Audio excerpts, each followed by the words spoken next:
اگر میں تم سے کہوں کہ ایک ایسا شخص تھا جو جنت کے محل بیچتا تھا تو کیا تم یقین کرو گے؟ کیا جنت کا محل بھی بیچا جا سکتا ہے؟ اور اگر ہاں تو کون تھا جو اسے خریدنے کو تیار ہوا؟ یہ کہانی عام نہیں، یہ ایک ایسا راز ہے جسے جاننے کے بعد تمہاری سوچ ہمیشہ کے لیے بدل جائے گی۔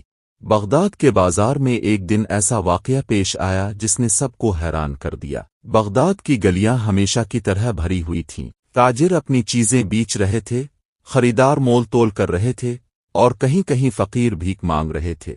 لیکن اس دن کچھ الگ تھا۔ بازار کے بیچوں بیچ ایک شخص کھڑا ہوا اور بلند آواز میں پکارنے لگا، لوگو، آ جاؤ، آ جاؤ، میں جنت کا محل بیچ رہا ہوں۔ یہ سننا تھا کہ لوگ حیرت سے رکنے لگے۔ کچھ نے ایک دوسرے کی طرف دیکھا، کچھ نے ہنسنا شروع کر دیا۔